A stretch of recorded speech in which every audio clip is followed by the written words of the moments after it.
William, hopefully your favorite videographer from Two Hats Publishing. I welcome you to another Two Hats special of community events. Let's look in and see what's really happening.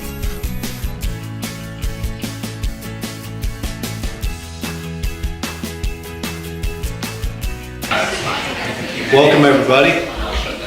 I'd like to welcome everyone to Hard Conversations today. My name is Carl Falconer. I'm the new CEO of Metro Dallas Homeless Alliance. I want to thank you all for being here and being part of this fantastic series of events that we've had. I want to say thank you to David Gruber for helping set these up throughout the year. And again, thank you to all of you for showing up. Today we have a very special presentation from two very, very special guests. I got to talk to them, got to meet them a little bit, and I want to let you know that they are in fact experts in this field of trauma and how it relates to us and children and what it does to us and how it affects our lives.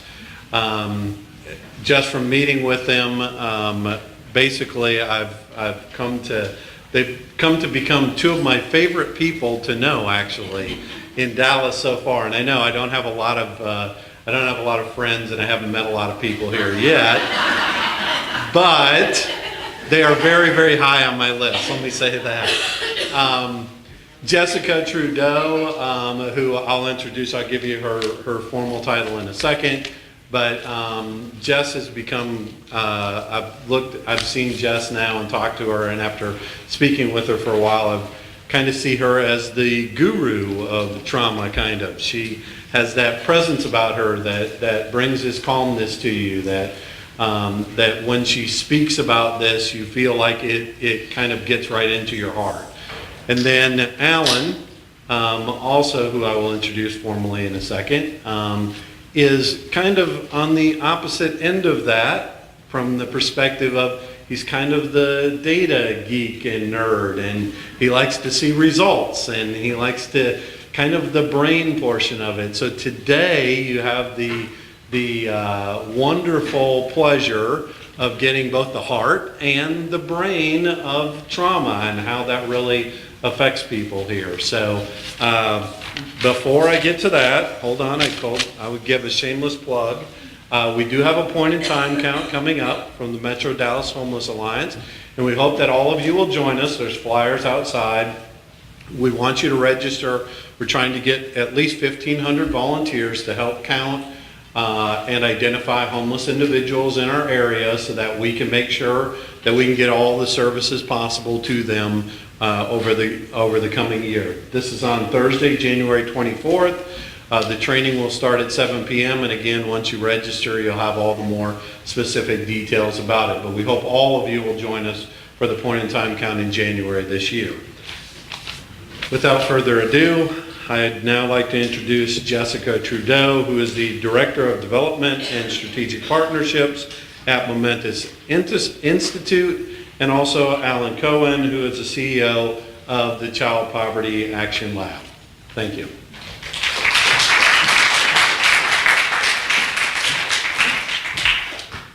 I'm making eye contact with the sound guy. Smart presenter trick, just to make sure. So grateful to be here with you today. Thank you for inviting us. I'm actually going to start this presentation. I'm going to read a poem quickly, and for those of you who are rolling your eyes, just know that we're going to inundate you with so much science that in 15 minutes you're going to be asking for another poem. So this poem is entitled Courage, and it's by J. Ruth Gendler. Courage has roots. She sleeps on a futon on the floor and lives close to the ground. Courage looks you straight in the eye. She is not impressed with power trippers, and she knows first aid. Courage is not afraid to weep, and she's not afraid to pray, even when she doesn't know who she's praying to. When courage walks, it is clear that she has made her way from loneliness to solitude. The people who told me she is stern were not lying. They just forgot to mention that she is kind. I thought that a good one for the Hard Conversations series. And so we're going to talk a lot about the science, and science is clear. There is a direct correlation between adverse childhood experiences and homelessness, and there is a pathway to prevention. And I think that we can only do this work and get to sustainable change if we remember who we are. So if we remember the courage in ourselves and the courage in the person in front of us. So it doesn't matter if it's professional client, person without a home, person with a home. At the end of the day, we're human. We all have courage. We all have strength. We all have pain and suffering. We all have lightness. We all have darkness. And I think that in understanding that mutuality, that's the way we can get to sustainable community change. So this is a quote by Dr. Peter Levine, a prominent child psychologist and expert on trauma. And he says that trauma is perhaps the most avoided, ignored, belittled, denied, misunderstood, and untreated cause of human suffering. And I want to focus on the word misunderstood. So we walk around in our lives and we tell ourselves stories about other people's lives. And we do this all the time.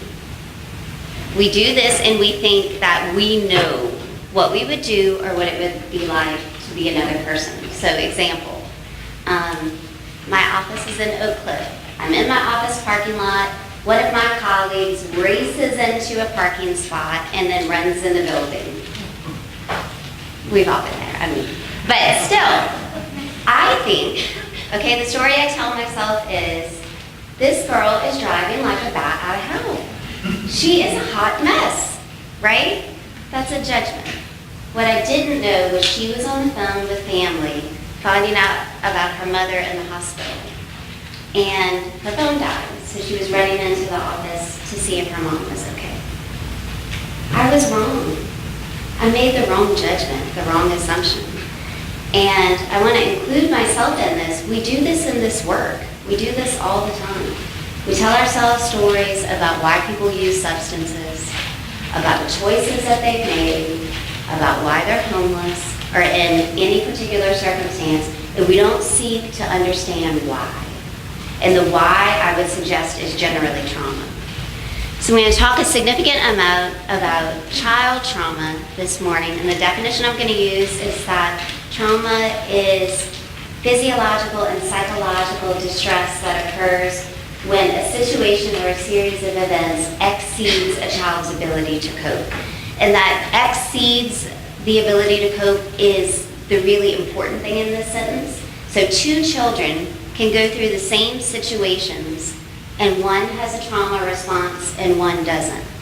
Generally, for the one that doesn't, it's the presence of protective factors. So it could be that that child has a really safe and nurturing relationship with a parent. They have a good attachment. That protective factor is going to buffer them from having a trauma response. So the very boring research. We're going to have Q&A after, but yes. I was just going to ask if these slides will be available to us. Oh yes, everything will be available. Okay, good. I will sing you the song that was on the video before, because I accidentally pulled up the one without singing, and I didn't want to show y'all what an unorganized presenter I was by coming up and fixing it. So the research that I'm going to focus on is the research on adverse childhood experiences. And there have been numerous studies. So I'm going to start and just, many people are probably familiar with the research, but I want to level set and talk about the first study. So very first study, this is the deepest study of its kind to look at adverse childhood experiences and the impact on children throughout their lives. So to participate in the study, there were 17,000 participants. The first study were residents of California.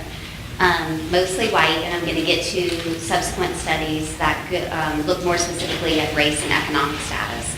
To participate in this study, if I was entering, so Jess, I enter into the study, I would complete an assessment looking at the number and types of adverse childhood experiences that I had. And so for this study, those were abuse and neglect, so physical, sexual, emotional abuse and neglect, and then household dysfunction, which included witnessing domestic violence, substance abuse by a family member, incarceration of a family member, attempted suicide by a family member, and divorce. So I complete the survey, that information set aside, then I take a comprehensive medical examination, all participants, and then they were followed over time for medical purposes. So what the study found, very significant, trauma and ACEs much more prevalent than we ever anticipated.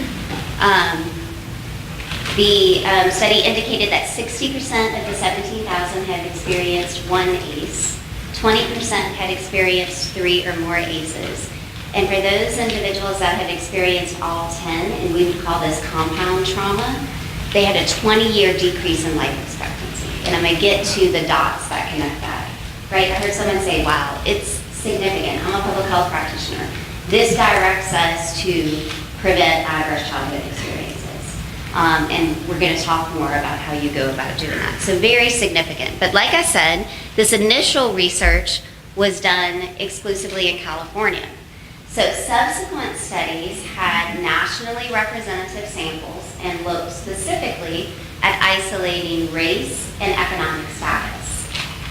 What was found was that children of color and children living in poverty were significantly more likely to have multiple ACEs in their lifetime. Additional studies found that those with escalating numbers of ACEs were significantly more likely to have housing instability and homelessness in their future. Again, we're going to be talking about this, but we're looking at where are the points of prevention and intervention. So the last 2 slides, I want to sum up the connecting the dots. What we know, children experience adverse childhood experiences. How many times can you say experience in one sentence? That was a record. So adverse childhood experiences, and then their brains and bodies are impacted. Because their brains and bodies are impacted, they have a more difficult time in academic settings, in learning, in social situations, and with emotional regulation. So they're more likely to be depressed and anxious. Because of all these things, they're more likely to engage in high-risk behaviors, right? So they're more likely to use substances, they're more likely to run away from home, engage in sexual promiscuity, drop out of school. And the reason behind all of that is just that, it's the same as we all feel when we're flooded with emotion. It's I want this to stop. I want the pain to stop. So I'm trying to do things that will make the pain stop, even if they don't make sense into the future. Because I'm not thinking about the future, I'm thinking about this moment and surviving this moment. But what happens by engaging in those high-risk behaviors is that then that child, soon to be adult, is predisposed to chronic medical conditions and homelessness, social issues. And without intervention, and what I want to suggest today is that we need trauma-based intervention at every level. Without intervention, they will have early death. That's how it all connects together. So we've talked about the ACEs research, and now I'm going to shift gears just a bit to talk about how children, the frameworks that they utilize to understand stress and trauma, and the impact on their neurobiology, so their brain development and their physiology, which is going to lead to the potential for disease in the future. So children generally have 2 frameworks for understanding trauma. First, children can adopt the framework of life is chaos, I have no control, and bad things can happen at any time. It's 2018, so I know we all feel this way a little bit. But would anyone choose this as their primary framework? No. Because we like the illusion that we have control over our lives. This is difficult for adults to adopt. It's nearly impossible for children. And so the alternate for children is bad things happen because I'm a bad kid. And then I'm just looking for things in my environment to reinforce my belief about myself. What develops is this really core belief that of a child that they are inherently bad, like they were born bad, and that's why their life is the way it is. And then, as I mentioned before, that leads to those high-risk behaviors, again, to numb the pain and to try to make sense of a world that does not make sense. So there are three basic types of stress for children, same as adults: positive stress, tolerable stress, and toxic stress. Positive stress is good. We all need positive stress. Positive stress motivates us to show up. So for a child, it could be taking a test, or giving a presentation, or getting ready for a sports game.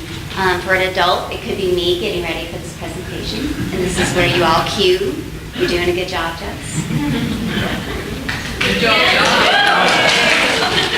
Stop. Okay.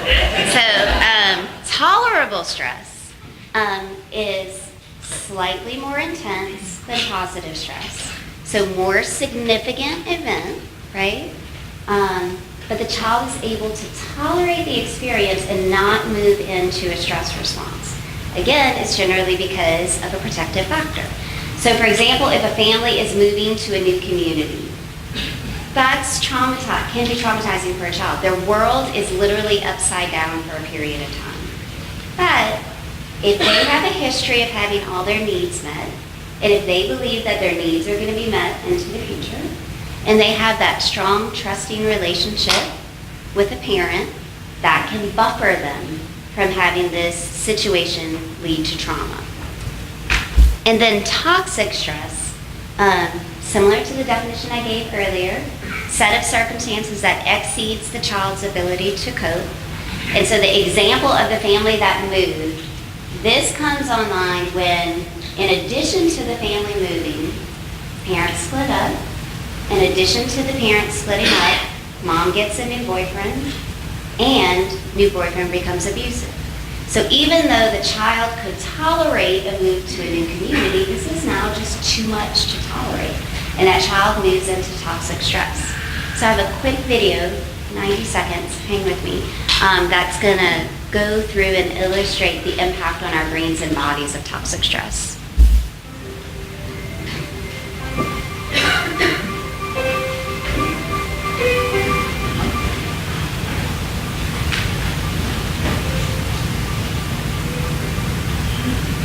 Another video without words. I'm just going to go straight through it. Okay. So what the video shows, and actually let me use the video shows the impact of toxic stress on children in development and how basically parts of their brain, the neuroconnections are dying, and parts of their brain that are responsible for big emotional responses, their synapses are connecting. And so, but let me give a everyday scenario. How many people have been in a crash or almost in a crash? So you see a car coming to you, right? Really all of us. I feel like I'm taking my life into my hands every day that I go to work. So we know what this feels like. So what's happening is when you hear that or you see in your rearview mirror a car coming to you, your fight, flight, and freeze response system in your brain, which is your amygdala, is coming online. And it's like, everybody else stand down, I'm in charge. The brain starts pumping hormones into the body and telling the body physiologically how to respond. And why it's doing that is because it's telling our body, you need to survive this situation. The goal is survival. So whatever you need to do, survive it. And so what happens is our respirations get really quick, our heart rate goes up, blood is pumping to all of our muscles so that we can more acutely react, and we're able to hit the brake and hopefully avert the crash. Now, after we step out of the car, it's gonna take us a little while to come down off of that physiological state. So you still feel shook up after something like that. So toxic stress for children. They can get in a space where they're walking around all the time feeling like that. And if we don't adequately understand the impact of trauma, then we miss that for kids. And we miss how their altered physiological state is impacting how they show up in everything that they do. So I'm guessing for any of us that was in that situation where you were in a crash, if you made a decision or you engaged in a behavior that wasn't the healthiest decision, but you were trying to calm down right after you were in the crash, I'm guessing you would feel frustrated if I judged you. And I'm guessing you would say, but I was just in a really traumatic situation. My car was just totaled. So I want us to think about the parallel for kids and families that we serve. They're living in that. So our expectations need to match interventions that are going to help them get into the part of their brain that can make good decisions, but that requires trauma care. I'm sure many people have seen this slide. This is a functional MRI brain scan that's looking at activity in the brain of 2 different 3-year-olds. The one on the left has had all of their needs met. The one on the right has experienced abuse. And what you see, so yellow and red depict neural activity. And what you see is the child that has had all of their needs met, they have a lot more activity at the front of their brain. And this is their prefrontal cortex where we can control our impulses and make good decisions and concentrate and learn. The child who's experienced abuse has more activity in the base of their brain, their amygdala. So what this means is that this child not only has difficulty accessing the front part of their brain, so they're going to struggle with impulse control, but they're also going to feel bigger emotions. And they're going to have difficulty self-regulating around those emotions. So you can see even at a 3-year-old age how this can impact behavior and how a child shows up. But then remember, without intervention, this is how the brain wires for life. So I'm almost done. This is my cue for Alan. We're almost done. I talked a lot about services for individuals. I wanted to put this slide up to talk about why it's important for us to elevate higher than just services for individuals. So at the individual level, we 100% have the science that shows that you can prevent adverse childhood experiences. So I'm public health trained, and public health teaches us that anything that is predictable is also preventable. So ACEs are predictable. The population that is most impacted is predictable. Homelessness is predictable. Therefore, all of it can be prevented. Now, also for my training, I'm guided to, but you can never just rely on primary prevention. You have to have a continuum of services so you can have a healthy community. And so if we don't prevent ACEs, we have an opportunity to use everything we know about trauma and engage in early intervention for individuals and children who have experienced trauma so that they never become homeless. But it has to be trauma informed, because if it's not trauma informed, then that child or that individual is never going to be able to sustain behavior change because we haven't dealt with the root issue. Tertiary, so next level of intervention. If we can't prevent individuals who've experienced trauma as children from being homeless, then our services that intervene for individuals who are homeless have to be trauma informed. And they're not always trauma informed. I would venture to say they're not often trauma informed. And so a trauma informed approach is going to support everything else that's being done. So yes, you still need psychiatric treatment. You still need case management for ancillary services. You still need a safe place to be. But those will never be enough. We have an opportunity to implement trauma-based programs and even programs that can help the brain to reorganize so that then all your other interventions are successful. So that's at the individual level, but we can't stop there. And this is the spectrum of prevention that was established by the Prevention Institute. And so it calls us to the next elevation up is then we work to shift community norms. Then the next elevation up is that we're looking at how organizations come together and have collective impact on the community. And then ultimately we want to get all the way up to how do we shift policy and legislation. I want to say that if we leave this one off the table, we have zero shot at population level change. Zero. And so there has to be work across all of these levels. And so the policy and legislation that impact these issues are everything from Health and Human Services in Texas and the Department of Family and Protective Services and how the child welfare system functions, all the way through federal HUD. On the federal HUD side, until organizations, nonprofits, and other providers that are providing services for homeless individuals, until the funding is tied to either a strong endorsement or mandate for trauma-based programming, it's not going to happen. And so these are the opportunities, and I know Momentous Institute, we're super excited to work with MDHA and other providers as we look at how we can get to population level shift. So I'm going to end where I started with that concept of mutuality. So I'm guessing many of us in this room that do this work, I was called into this work because I had a high number of ACEs growing up. I see heads nodding, many of us have. And so for me, I feel that sense of mutuality because my life could have gone very different at multiple points, right? And when I ask myself why it didn't go different, I have to be honest and say unquestionably it is because of my privilege, the privileges associated with being a white woman and growing up in a middle class home.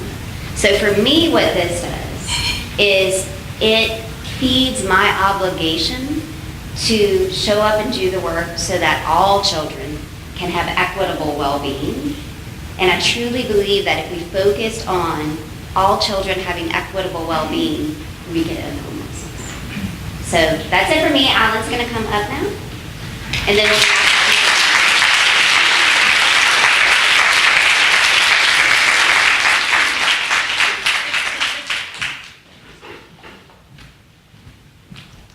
Hey everybody.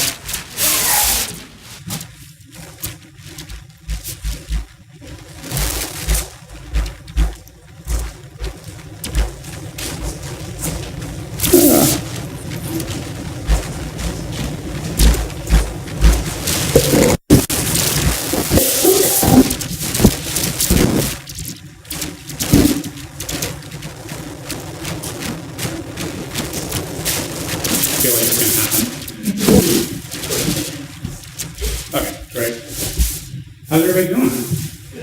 Great. Well, thanks for having me today. My name's Alan Cohen. I am really excited that Carl and David and Jessica invited me to be here today to tell you about this new initiative that we've launched called the Child Poverty Action Lab.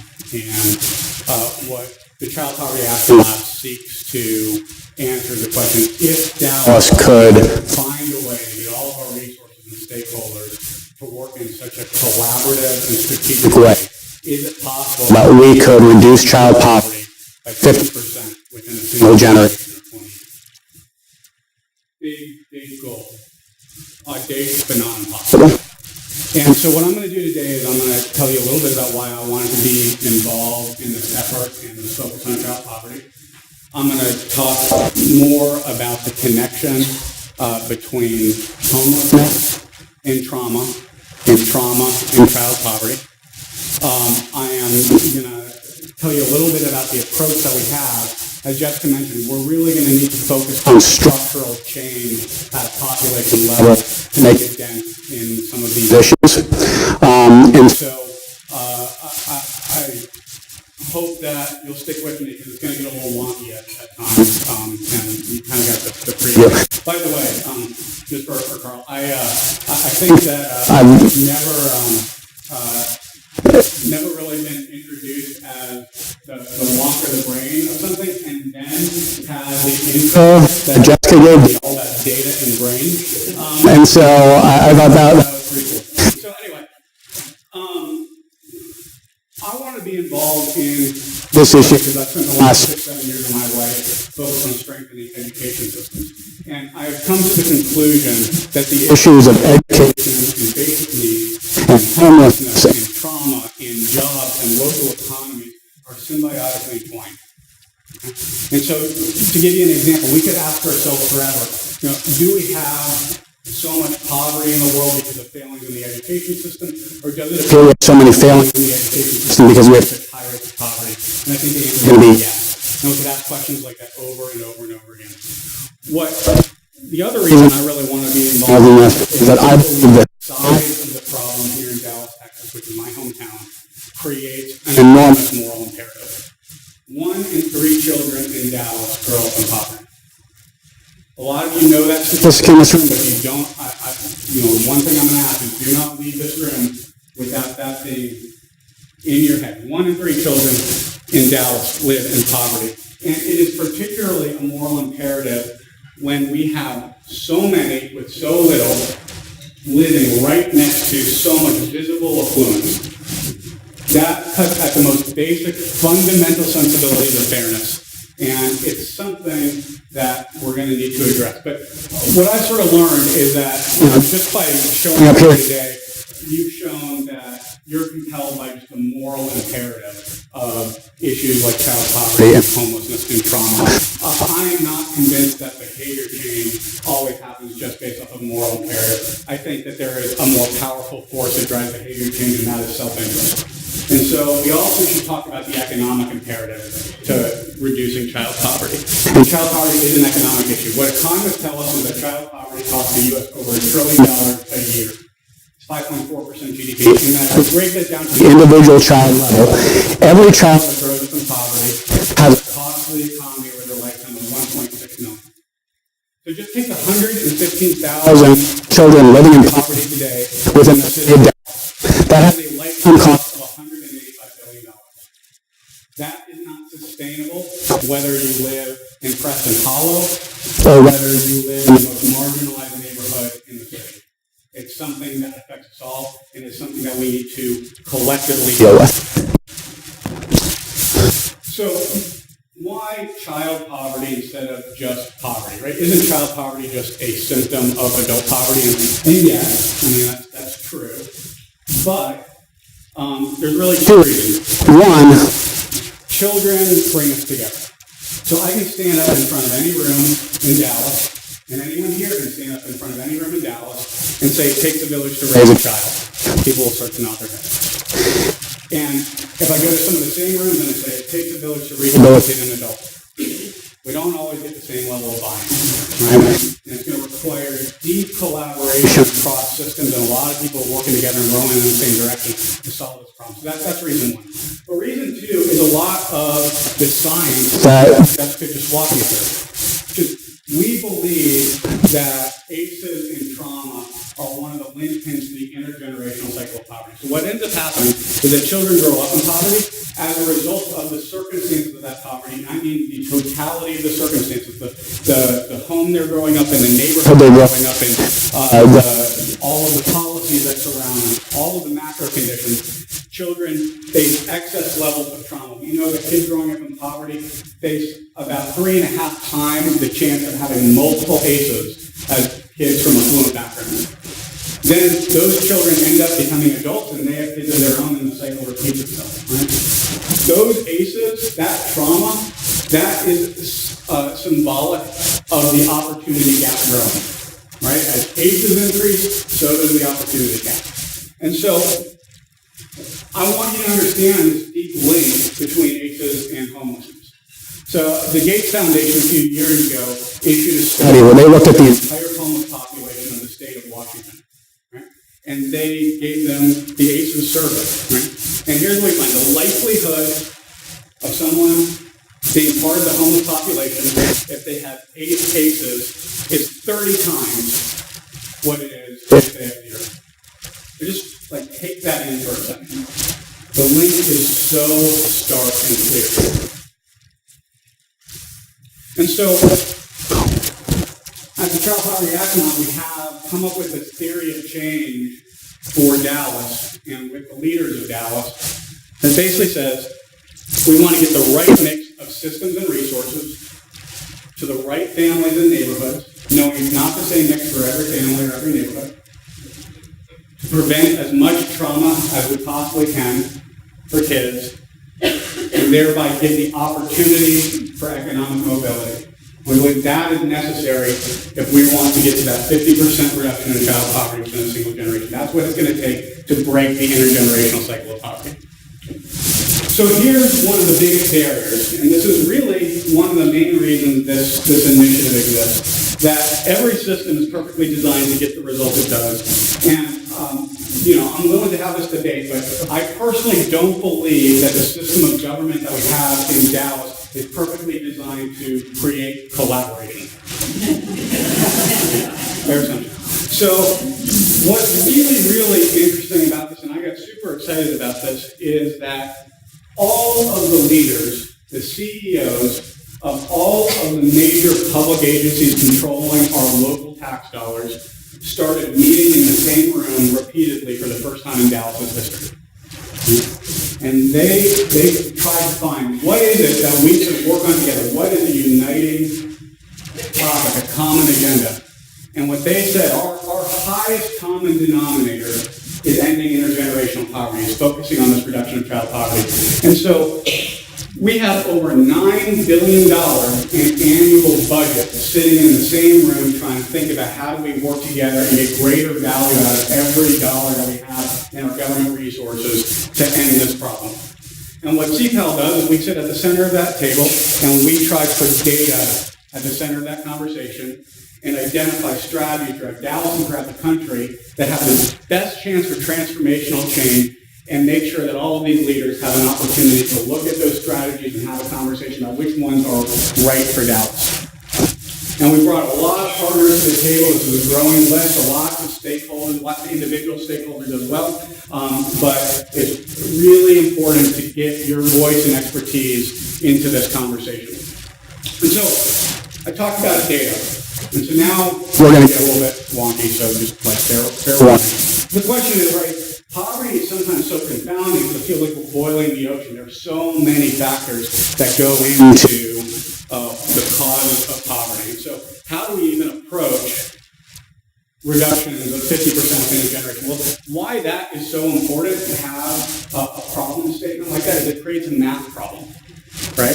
So now we have to figure out how do we create a defensible mathematical model that we could actually feasibly reach a 50% reduction in only 20 years, in only 2 decades. And so what we did, you can't really see it here, but it's not kind of showing up, but we looked at hundreds of different drivers and outcomes related to poverty, and we bucketed them into 5 categories. So family structure, basic needs, jobs, access, safe surroundings, and adult education.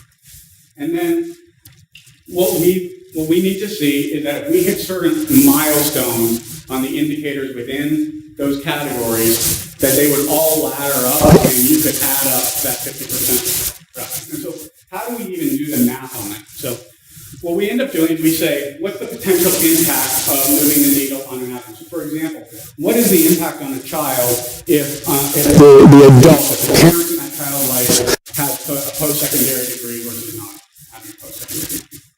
And then how many children are growing up in homes, low-income children grow up in homes where their parents don't have post-secondary degrees? So what's the potential reach that we could get if we really move the needle?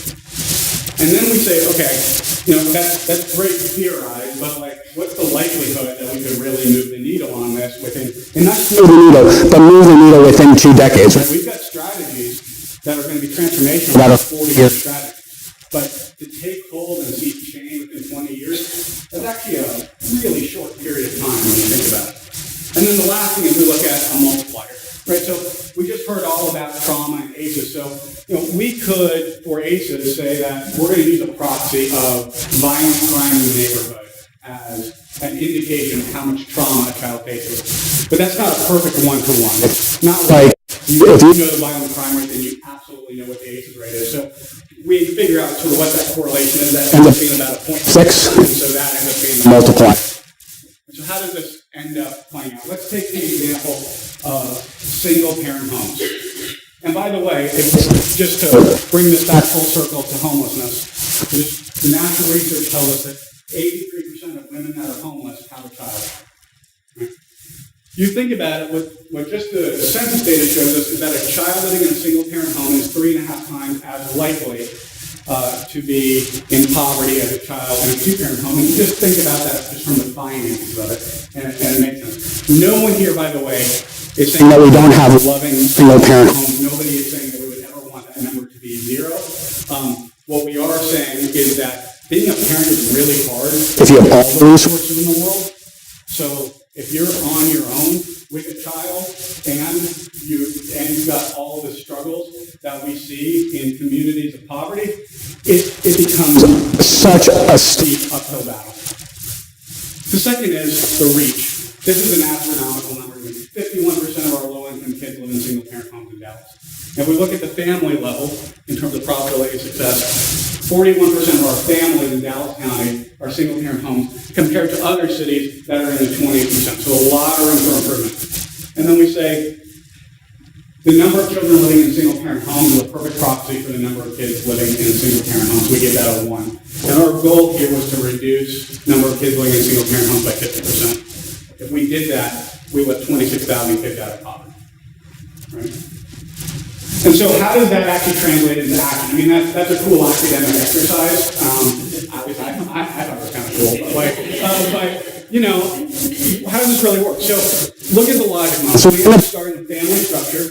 We got the leading indicator, the number of kids growing up in single-parent homes. You have a key milestone, right? Reduce that by 50%. And then what we look for, what are the major drivers in Dallas of single-parent homes for low-income families? And there's two that really, really pop.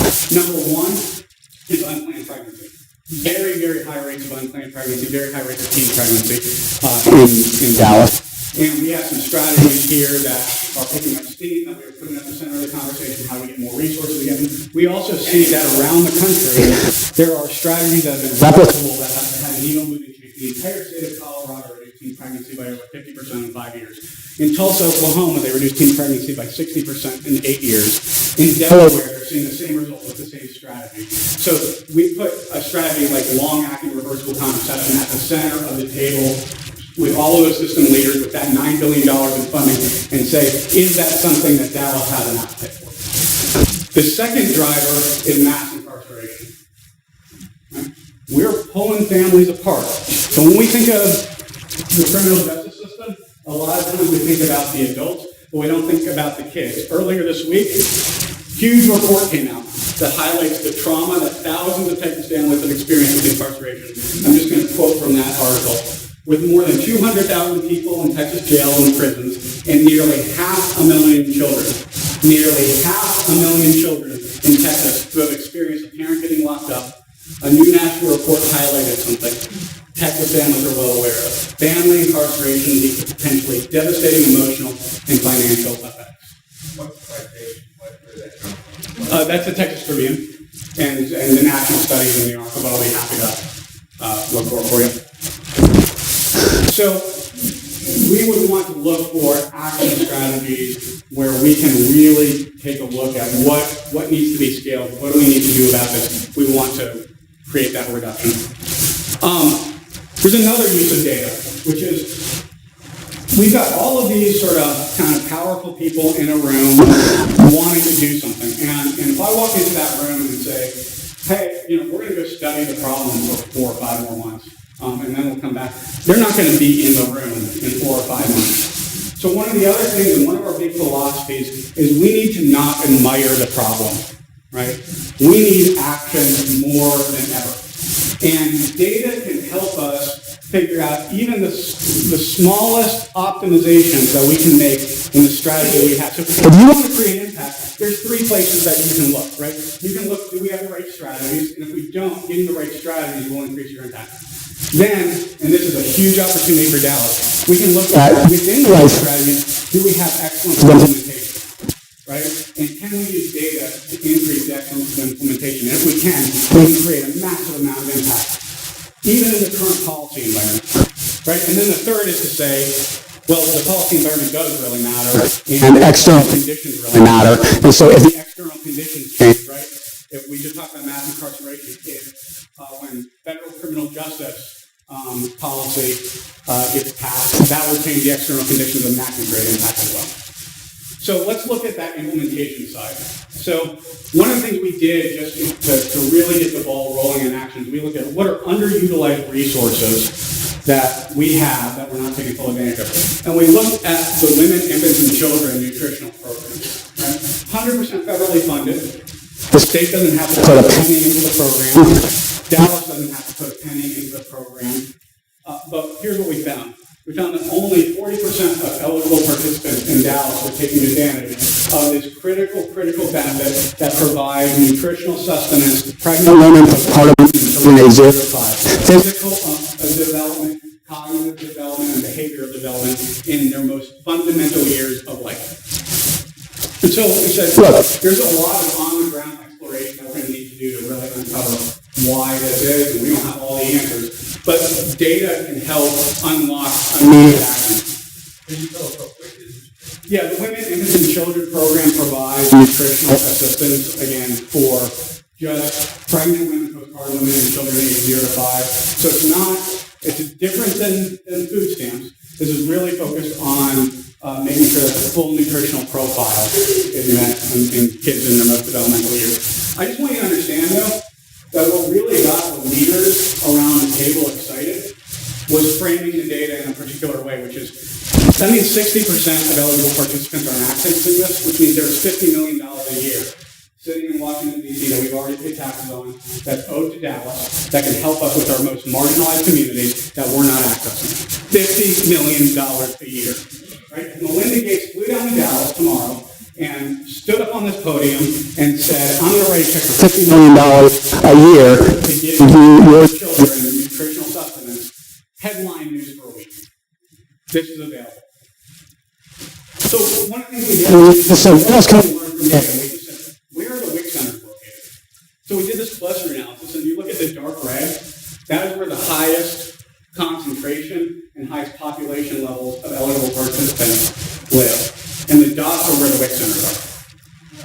Right? Immediate opportunity for action and for progress.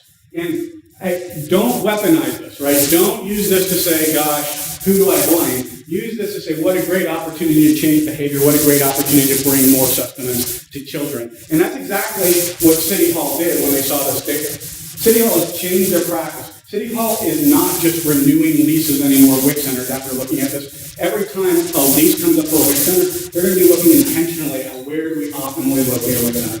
That alone is a big change in the system.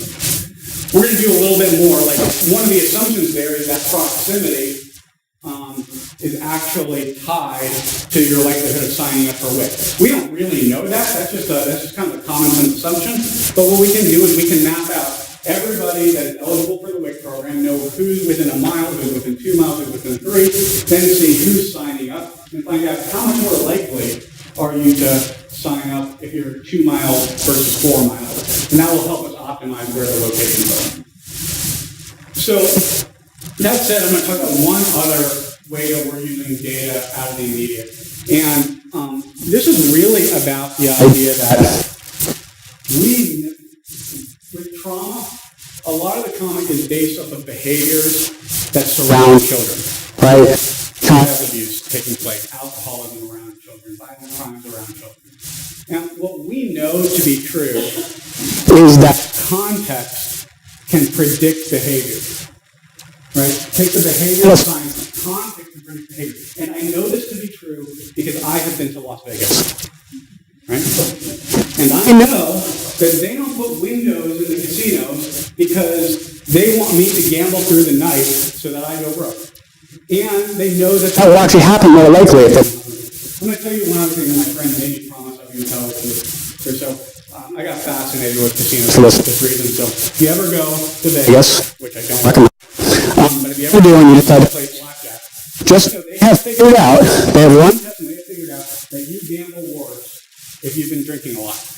So in those cup holders, right, on the blackjack table, they have scales. And as the drink goes down, especially at the high roller table, the waitresses are keepers, so that they know to come and make sure that your glass is always filled so that you drink as much as possible and gamble the worst you've ever gambled so that they make more money. If people are making money on it, it's got to be true. That's sort of kind of my philosophy, which means that context predicts behavior. And what we've learned through research at Rutgers University is that we can do this at the neighborhood level also. So we built a partnership with Rutgers University, their research and evaluation team at SMU, and the Building Communities Workshop here in Dallas. And we'll bring something called risk terrain modeling to Dallas. And what that does is it says, if I know where all of the dark alleys are, and where all the laundromats are, and where the absent streetlights are, and liquor stores, etc., I can build models that tell me exactly where gun violence will occur. That will tell me exactly at the 400 by 400 square foot block level where our highest risk neighborhoods are for child abuse, even within the home. We can predict over 60% of child abuse cases within 4% of the surface area of Dallas. Fundamentally changes resource allocation, fundamentally changes the dynamic from law enforcement to public safety. Really, really good for kids. So, look, I want to leave you with three things. Number one is I don't want you to leave here without really having internalized the connection between adverse childhood experiences and homelessness. The second thing is that I don't want you to leave here without having it internalized that 1 in 3 kids in Dallas live in poverty.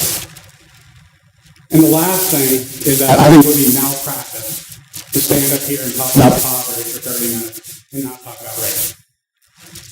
So, one of the reasons this is such a daunting problem is because poverty is like an invisible natural disaster. Right? We've seen this in Texas. When there's a natural disaster, when there's a hurricane in Houston, it's on the news for 5 days straight. Everybody sees it. Everybody with affluence and influence sees it. And people start opening up their pocketbooks. They start driving into the store. When you see human suffering, I think that there is something in the human condition that says, I want to help. But the other side of the coin of race is segregation.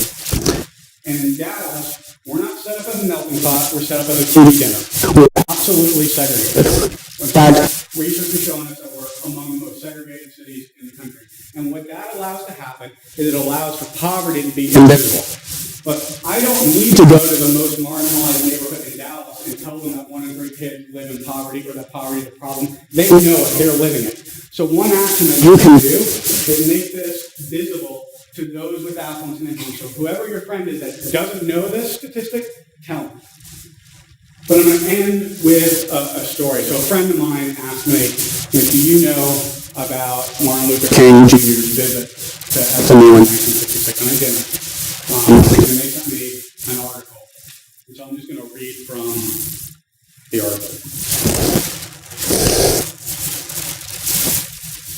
So March 17, 1966, when the Reverend Martin Luther King Jr. traveled to Dallas and told a packed house at Southern Methodist University that despite progress on civil rights, poverty remained a deep problem for America. We must see that still by the millions, we have many, many people perishing on a lonely island of poverty in the midst of a vast ocean of prosperity. More than a year before, when accepting the Nobel Prize, King had called racism and poverty twin evils loose in the world. Poverty, he said, like a monstrous octopus projects its nagging prehensile tentacles in lands and villages all over the world. He lamented that even in America, the richest nation in the world, at least 1/5 of our fellow citizens are bound to a miserable culture of poverty. So I asked the question, have things improved? And I leave you with 1 in 3 children in Dallas live in poverty. We can't admire the problem. We need action. I'm humbled to be your partner in looking for solutions. I thank you for the time today.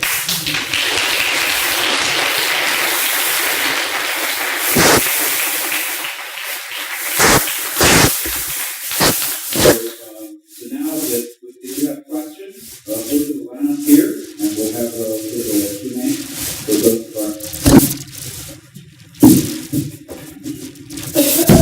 Whatever you're saying.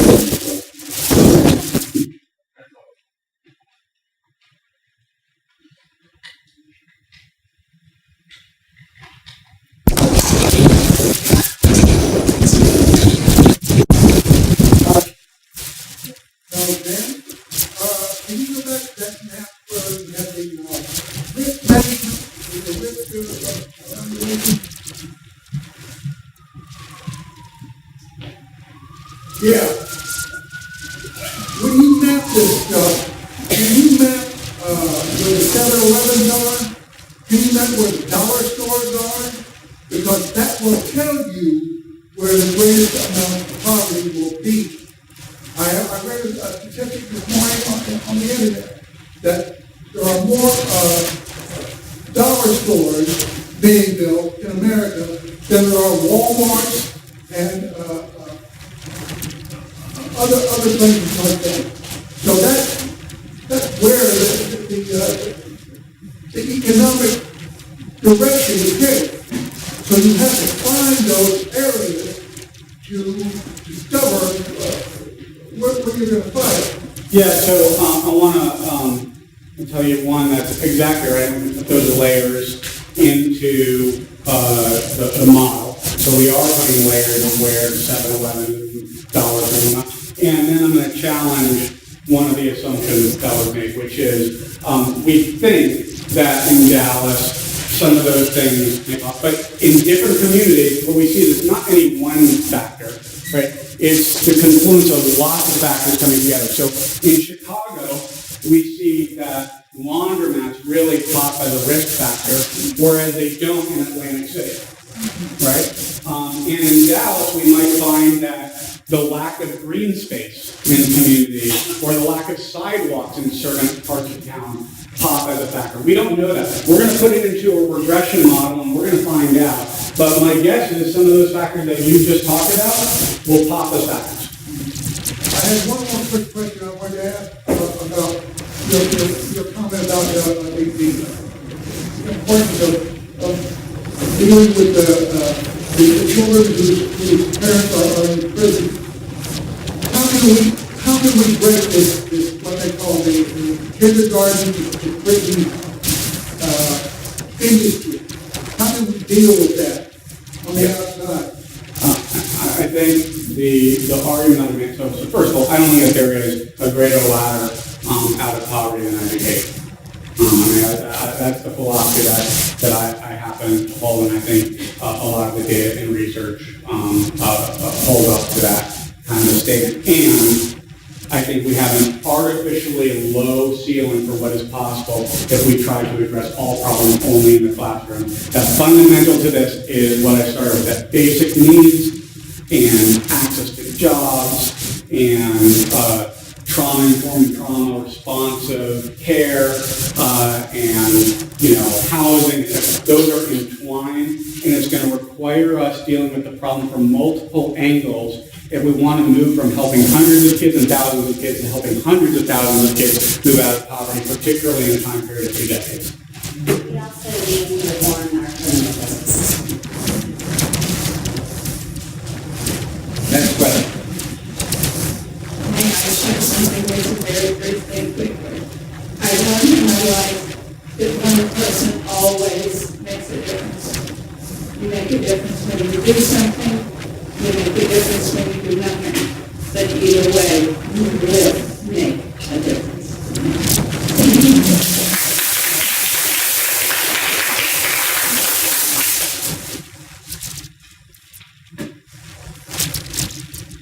I have 2 questions. One is, what is the performance measure? The goal is to end or to reduce poverty in years by 40%, right? 50%.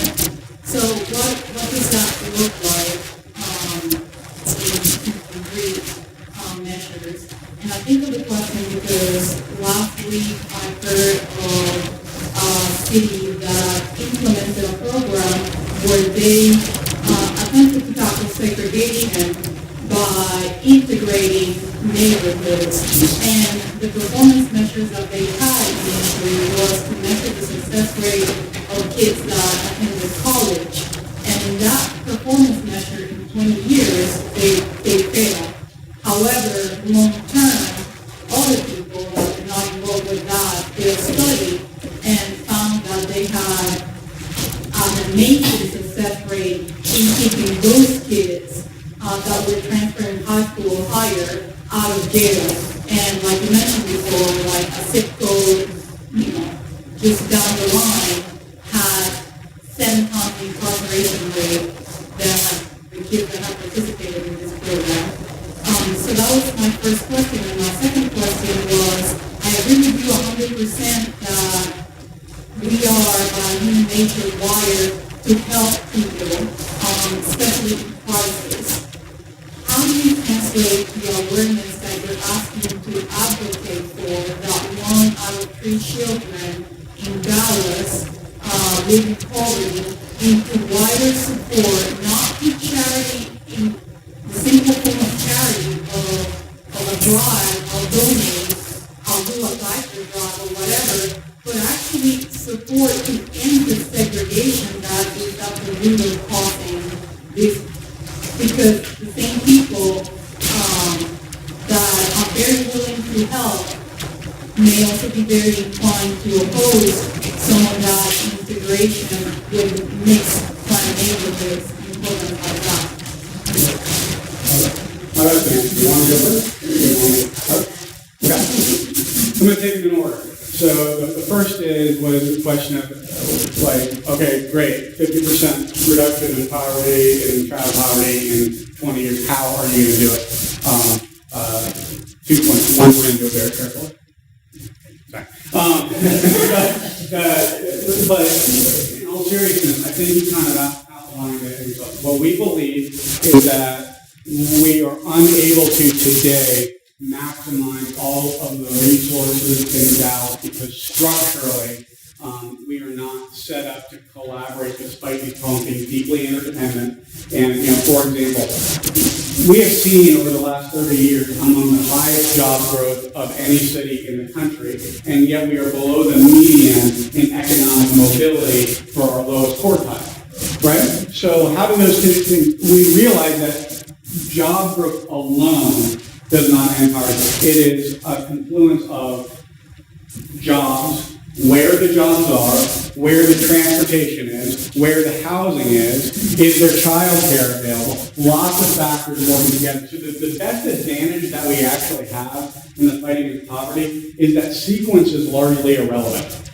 We're going to have to hit tipping points on a lot of these drivers. And so whether we start with child care or whether we start with optimizing the transportation system or whether we start with having enough good-paying jobs to support families, that doesn't matter, but we can't stop at any one of them, and we can't assume that there are any silver bullets. Question 2, help me remember question 3, sorry, those are 2 long questions. Yeah, I'm sorry.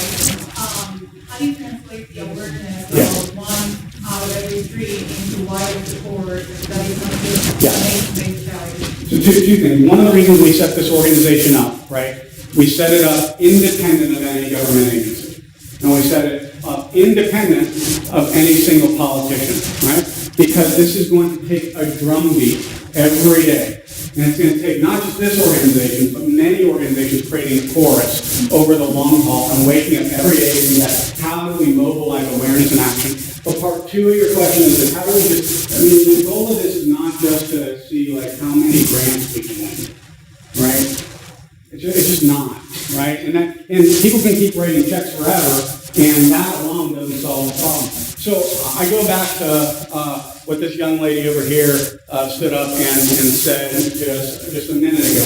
I want you to ask yourself, if we want to solve for 50% of child poverty within 2 decades, what's one thing that we want to do within 10 years? And if we want to do that one thing in 10 years, what's one thing we want to do in 5 years? And if we want to do that one thing in 5 years, what's one thing we want to do in a year, in a month, in a day, and what is one thing I can do today? And so, don't wait for me. If you're waiting for me, your inaction is exactly what this lady was talking about, right? You know that you can do something, you are empowered to do something today that can be part of this solution.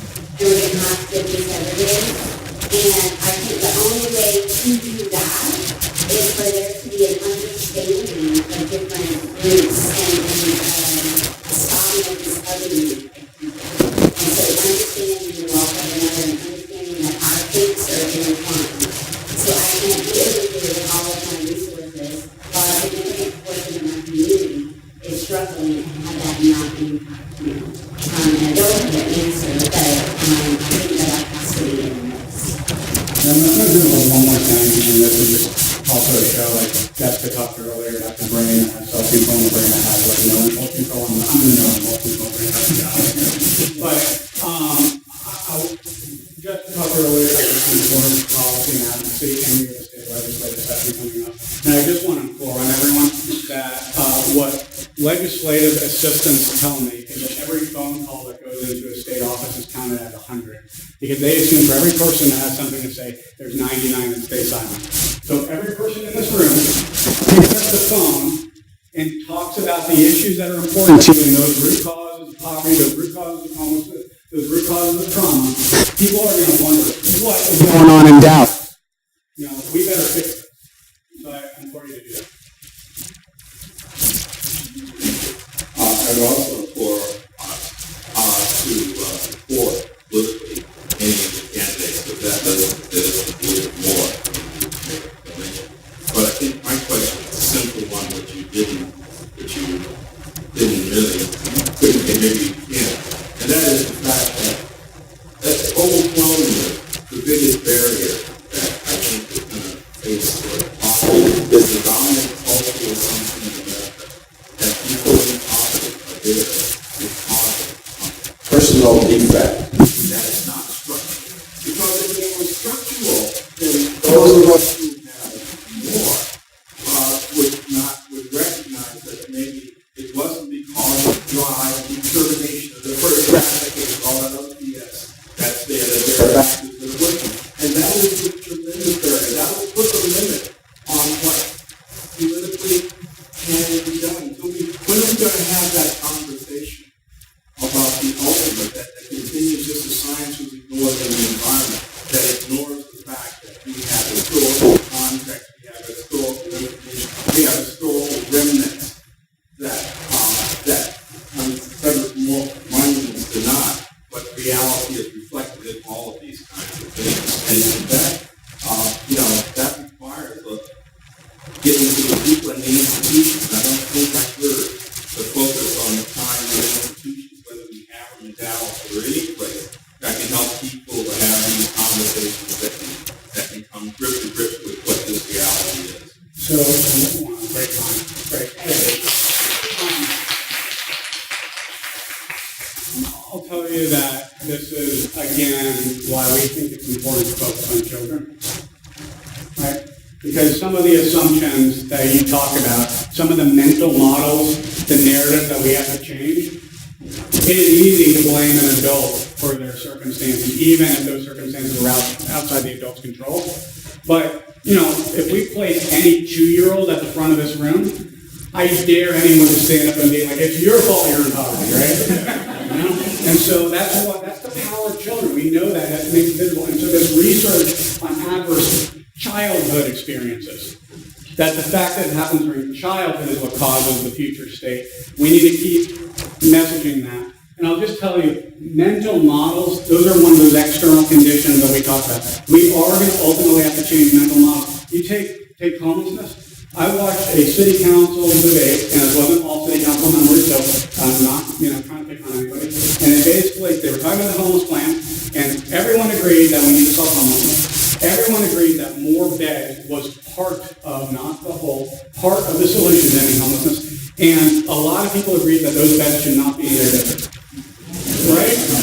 NIMBYism is one of those mental models, and we're going to just have to get past it. And we're going to have to get past it by driving awareness, because when you see the problem and you see humans behind the problem and not the boogeyman, good people will help. I have one other thing. So on that, I think when we're talking to our policy makers, all of our systems exist as structural inequities, and it didn't just happen. I think that's another part of the conversation. These were intentional decisions for some to hold power in resources and others not to have them. And so we have to pursue solutions with that level of vigor to be that solution. And again, I don't have to answer them if you don't. Another last time you mentioned the first time appreciate it. I'll take it. Hello, man. Give me a Yes or not? So you talked about full education.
Like this is a great tactic.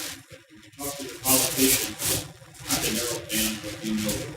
Thank you. Why don't you start in the meantime? So I'll start with the momentous. So the momentous for those that aren't familiar with it, let's put this first if possible.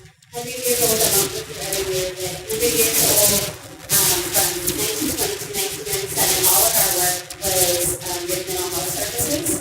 And in 1997, we opened a school that Tom referenced. And the school is everything we know about mental health and trauma and building social and emotional health and applies it at the school level for children experiencing poverty. And our hypothesis was if you start early, and give the whole child notice and tutoring. So if you approach the whole child and help them build social emotional health, then over time you can help to shift their trajectory. Also extremely important to engage the families, and that's a big part of our model. And so kids are with us from pre-K3 to 5th grade. We're experiencing poverty, and then after 5th grade, they go more than 65 different schools, middle schools, and high schools. Some are excellent schools, and some are different. But what we find is if you look at super close, it's 98% of all the alumni. So 98% of our alumni graduate is still online. And in those three centers, 84% of alumni are going to college. We believe that trauma and building social emotional health that allows for this. And so now that we've got these long-term statistics back, and we're looking back for actual input, we are partnering with the ISD and other schools and school districts and schools across the country to help disseminate our model. And also learn from the work that we're doing in like Memphis and Glenn County, Georgia, and be able to bring that knowledge back. And I can just speak to that a little bit, and that's what I think the power of this approach of identifying what works and then trying to put government resources against it is a model for effective change. So when for those that don't know, I used to run the pre-K program at the ISD, and when I first got tasked with that role, I visited the Momentous Institute, and they showed me the data behind the program. And so basically our strategy was do what Momentous does, right? Right? Like steal the model and steal the credit. Steal the model. And what we've seen is that, to the point of DFA is doing some things right, is that we see that compared to all the districts in the state, the ISD's third grade reading scores have grown 10 percentage points back. Right? We are the largest district, or I say we, I mean, our district is the largest district at a population scale of this many thousands of kids to actually show that the investment in pre-K lasts through third grade. And our data and investing in data has shown us two things. We can literally measure the social, emotional optimization of the classroom, the instructional optimization of the classroom, specific 4-year-old, 5-year-old, 6-year-old, and 7-year-olds, and how the classroom is organized. And when we do that, what we've been able to see is that, one, just is absolutely right, the social emotional factor at age 4 and 5 is what is most predictive of future success, although you need all of it. And two, we can literally track classroom by classroom kids that went to the highest quality pre-K classroom and whether they went to a higher quality or lower quality kindergarten classroom. And then based on that, whether they went to a higher quality or lower quality first grade classroom. And we have disproven the myth of data. We have shown that when kids go to high quality pre-K and then they follow it up with high quality kindergarten and high quality first grade and second grade, that their scores, their ceiling is extraordinarily high. Last thing I'll say, which is this research you mentioned on third grade. So we've had research for a long time. We've probably seen that absolutely right. If a child's not reading at grade level by the end of third grade, if they are, they're 4 times more likely to graduate high school. Here's another piece of research for you. If we measure kids' social skill level at the beginning of kindergarten, we essentially measure their executive functioning ability. Those kids at the top end of the spectrum versus kids at the lower end of the spectrum, kids at the top end of the spectrum are 4 times as likely to graduate college. Well, thank you very much. We really appreciate it.